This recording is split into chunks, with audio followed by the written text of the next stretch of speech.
IVF-ന്റെ third stage എന്താണെന്ന് നോക്കാം. ഇപ്പോൾ എഗ്ഗും സ്പേമും കൂടെ ഫ്യൂസ് ചെയ്ത് ഒരു ഇൻക്യുബേറ്ററിനകത്ത് വെച്ചിട്ടുണ്ട്. അങ്ങനെ ഒരു 2-3 ദിവസം നമ്മൾ ഇൻക്യുബേറ്ററിനകത്ത് വയ്ക്കും. ഈ ഇൻക്യുബേറ്റർ എന്ന് പറയുന്നത് യൂട്രസിനകത്തുള്ള അതേ അറ്റ്മോസ്ഫിയർ ക്രിയേറ്റ് ചെയ്യുന്ന ഒരു മെഷീനാണ്. അപ്പോൾ ഈ എഗ്ഗും സ്പേമും, അതായത് ഫ്യൂസ്ഡ് ആയിട്ടുള്ള എഗ്ഗും സ്പേമും ഈ യൂട്രസ് പോലത്തെ മെഷീനകത്ത് വളർന്നുകൊണ്ടിരിക്കും.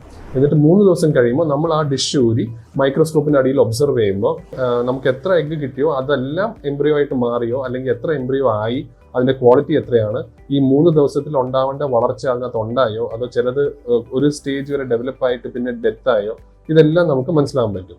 ആ സ്റ്റേജിൽ നമുക്ക് ഒന്നെങ്കിൽ 2-3 എംബ്രിയോസ് യൂട്രസിനകത്തോട്ട്, ഫീമെയിൽ പാർട്ട്ണറുടെ യൂട്രസിനകത്തോട്ട് ഇടാം. അങ്ങനെ ഇടുന്നതിനെയാണ് ഫ്രഷ് എംബ്രിയോ ട്രാൻസ്ഫർ എന്ന് പറയുന്നത്. അല്ലെങ്കിൽ നമുക്ക് ഉള്ള എംബ്രിയോസ് ഒക്കെ ഫ്രീസ് ചെയ്തിട്ട്, അതായത് ക്രയോ പ്രിസർവ് ചെയ്തിട്ട് 2-3 മാസം കഴിഞ്ഞിട്ട് ആ ലേഡിയുടെ യൂട്രസിനെ പ്രിപ്പയർ ചെയ്ത് ഈ എംബ്രിയോസിനെ നമുക്ക് ഉള്ളിലിടാം. അതിനെയാണ് ഫ്രോസൺ എംബ്രിയോ ട്രാൻസ്ഫർ എന്ന് പറയുന്നത്.